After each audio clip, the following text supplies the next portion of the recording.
ఇండియాలోనే #1 varicose veins hospital Avis vascular centre. నమస్తే రమ్మగారు. నమస్తే జయ. ఏదైనా పురాణాలకు సంబంధించిన కథలు ఏమైనా ఉన్నాయండి? పురాణానికి సంబంధించింది. ఇది ఏ పురాణంలో ఉందో మనకు తెలీదు. ఓకే ఒక పుకిటి పురాణం అనుకో.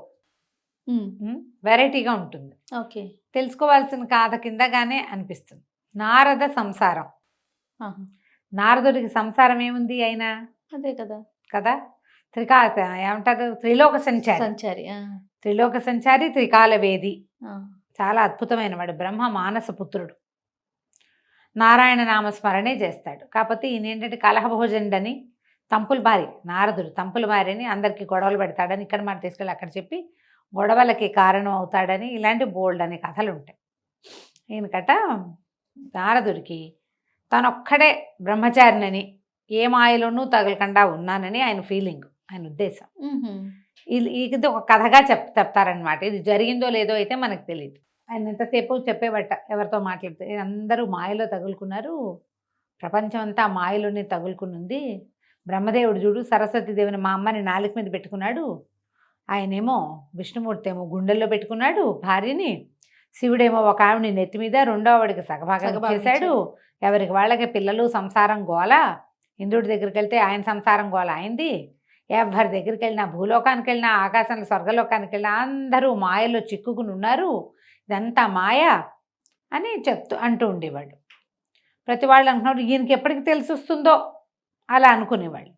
అయితే ఏమైందట, ఎప్పుడూ ఒకళ్ళ మీద ఒకళ్ళకి గురించి కామెంట్ చేయటం కూడా ఉండేది. వీళ్ళ మీద వాళ్ళ దగ్గర వచ్చాక అక్కడ విషయం ఇక్కడ కామెంట్స్ కూడా చేస్తూనే ఉండేవాడు. ఆయన తీరది. అయితే ఏమైందట, ఒకనాడు విష్ణుమూర్తి దగ్గరకు వచ్చేసరికల్లా ఏమిటి నారద సంగతులు అని అడిగితే, ఏదో త్రిలోకాల్లో ఉన్నవి, ముల్లోకాల్లో ఉన్నవి చెప్పాలి కదా, అది మానేసి ప్రపంచం అంతా మాయలో చిక్కుకుంది ప్రభు, నేను ఒక్కడనే ఏ మాయలోనూ తగులుకోకుండా ఇట్లా ఉన్నాను, వీళ్ళందరూ మాయలో తగులుకున్నారు అన్నట్టు. అనేసరికల్లా విష్ణుమూర్తి అన్నట్ట, అవునులే అది కరెక్టే, పదాట నడిచొద్దాం అని చెప్పేసి ఆయన్ని తీసుకుని భూలోక సంచారానికి వచ్చేట. ఇద్దరూ నడుస్తూ ఆ కబుర్లు ఈ కబుర్లు పిచ్చాపాటి చెప్పుకున్నాక మంచి నట్టడవిలోకి వెళ్ళాక దాహం వేస్తుంది నారద అన్నట్టు. విష్ణు ముల్లోకాలకి తిండి పెట్టే తండ్రి ఆయనకి దాహం ఏమిటి, మారదు చిక్కుపోయాడు విష్ణుమాయలో. అయ్యో దాహం వేస్తుందా, ఉండండి నీళ్ళు ఉన్నాయేమో చూసొస్తానని దబదబా వెళ్ళిపోయాడు. వెళ్తే కొంచెం అవతలగా ఒక పెద్ద కొలనుందట. ఈయన విష్ణుమూర్తి చెట్టు దగ్గర నుంచున్నాడు. ఈయన నుంచున్నట్టే ఉన్నాడు, శంఖచక్రాలు అవి పట్టుకుని. నారదుడు వెళ్ళిపోయి ఆ చెరువు చూస్తే పెద్ద చెరువు, దాని నిండా తామర పువ్వులు, తుమ్మెదలు తిరుగుతున్నాయి, చక్కగా తేటగా నీరు కనపడుతుంది. ఎంత దూరమో నడిచారట, కాళ్ళు లాగేస్తున్నాయి. నీళ్ళల్లోకి దిగి మంచినీళ్ళు పడదామని చెప్పి ఏం చేశాట, నీటిలోకి దిగేసరికి చల్లటి నీళ్ళల్లో కాళ్ళు పెట్టేసరికి జల్లుమంది ఒళ్ళు. ఒక్క నిమిషం పాటు అమ్మాయి చాలా హాయిగా ఉంది, ఎంత హాయిగా ఉందో.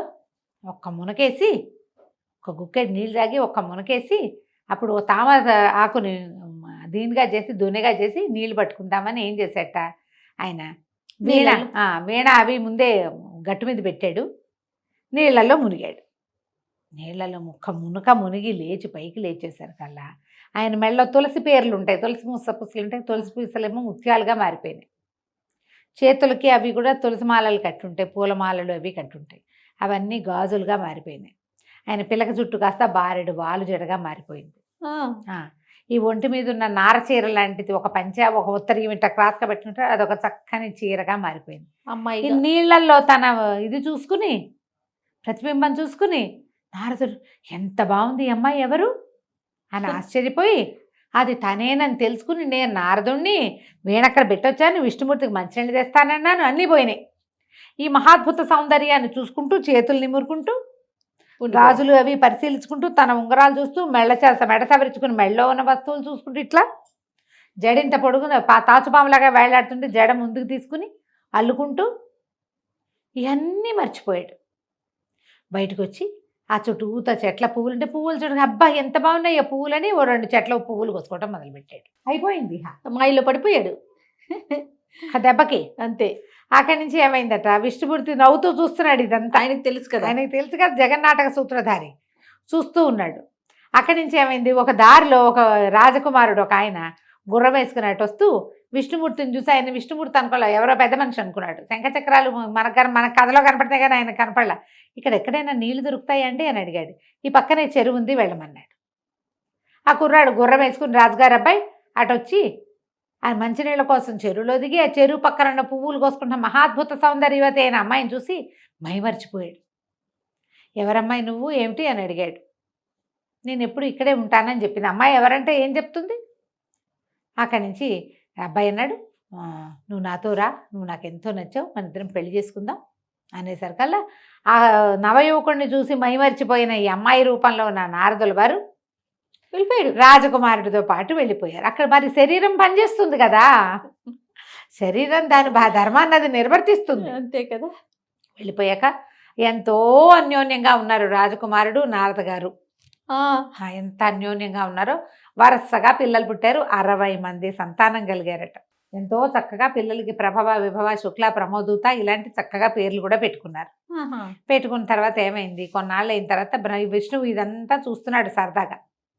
బ్రహ్మదేవుడికి చాలా కష్టం తోచింది. ఏదో చిన్న కుర్రాడు, వాడికి తెలిసి తెలియక మాయని మన ఎక్కిరిస్తే మాత్రం ఇంత శిక్ష ఇస్తావా, ఇంతకాలమా అని అనేసరికల్లా సరేలే వాడి సంగతి ఏమిటో మనం చూద్దామని ఏం చేశాడు, ముందు ఈ నారదుడిని వెనక్కి తేవాలి. ఊరికే వచ్చి వెళ్ళి రా అంటే వస్తాడా, రాడు. అందుకని ఈ మాయ ఛేదించాలి. ఇప్పుడు అక్కడి నుంచి ఈ పక్క రాజ్యం వాళ్ళకి ఈ రాజ్యం వాళ్ళతో యుద్ధాన్ని కల్పించాడు. పక్క రాజుగారు నారదుడి గారి భర్త గారి రాజ్యం మీదకి దండెత్తాడు. ఓకే. ఇరు రాజ్యాల మధ్య బోలెడంత యుద్ధం జరిగింది. ఎంతోమంది చచ్చిపోయారు. నారదుడి భర్త, పిల్లలు అందరూ మరణించారు. మొత్తం 60 మంది పిల్లలు మొత్తం అందరూ మరణించేసరికల్లా అదంతా మాయే కదా, కల్పిత గాథ కదా. ఆ నారదుడు ఈ ఇక్కడికి వచ్చి యుద్ధ రంగానికి స్త్రీ వేషధారి అయిన నారదుడు లబో దిబోమ నెడుతూ, నా పిల్లలో నా భర్తో, అయ్యో నా సంసారం ఇలాగైపోయిందో, ఓ నెడుతూ నేను చచ్చిపోతాను అని చెప్పి పరిగెత్తుకుంటూ ఆ పక్కనే ఉన్న చెరువులో పడ్డానికి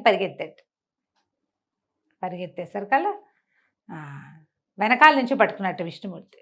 ఓ నారదా, ఏమిటిది, ఏం చేయబోతున్నావు, ఏం చేయడానికి కొంచెం మంచినీళ్ళు తెస్తావా, తేవయ్యా అని చెప్తే, ఏమిటో చేస్తున్నావు నువ్వు, ఈ వేషం ఏమిటి, ఈ అవతారం ఏమిటన్నాడు.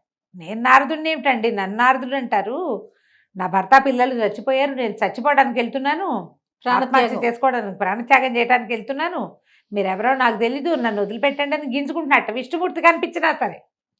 అప్పుడు ఈయనేమన్నట్ట, నీకు మాయలో ఉన్నావు నువ్వు, ఓ పని చెయ్యి, నీ చెరులోకి వెళ్ళు, చెయ్యి మాత్రం పైకి పెట్టి మునుగు, తర్వాత మాట్లాడదాం అనేసరికి ఆయన మొహంలో ఉన్నటువంటి ఆ సమ్మోహక శక్తికి ఈ నారద వేషంలో, అదే స్త్రీ వేషంలో ఉన్న నారదుడు చెరువులోకి పోయి చెయ్యి మాత్రం పైకి పెట్టి మునిగాడట.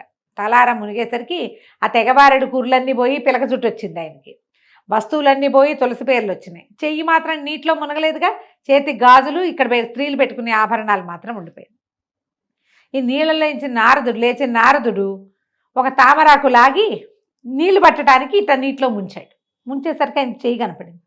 ఇదేమిటి, గాజులున్నాయి నా చేతికి అని ఆశ్చర్యపోయాడు. గాజులున్నాయి, ఆ గాజులు చూసుకుంటుంటే ఆయనకి కలలాగా తన అమ్మాయిగా మారిపోవటం, అవన్నీ గుర్తొచ్చాయి. పెళ్లి చేసుకోవటం, భర్తతో స్వర్గసుఖాలు అనుభవించడం, 60 మంది పిల్లలు పుట్టడం, అది పెద్ద యుద్ధం రావటం, వాళ్ళందరూ చచ్చిపోవటం అన్నీ కనపడ్డాయి. కానీ ఆయనకు దుఃఖం కలగల. ఇదేంటి కలలాగా ఇలా ఉంది అని అనిపించింది. నీళ్ళలోంచి బయటకు వచ్చి విష్ణుమూర్తికి నీ మంచినీళ్ళు అందించిపోయాడు.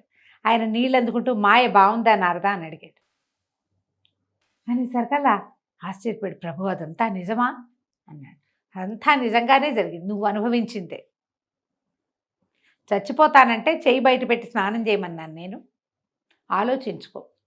మాయ అలాంటిది. వీళ్ళు చిక్కున్నారు, వాళ్ళు చిక్కున్నారు, నేను చిక్కోలేదు అనుకోవద్దు.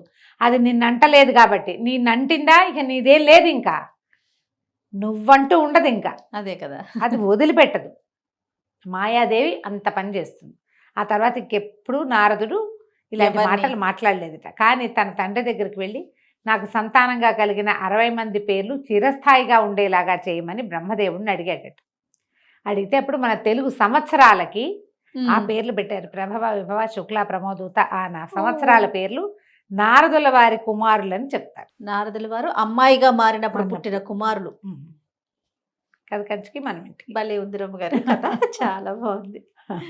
నమస్తే అండి. నమస్తే.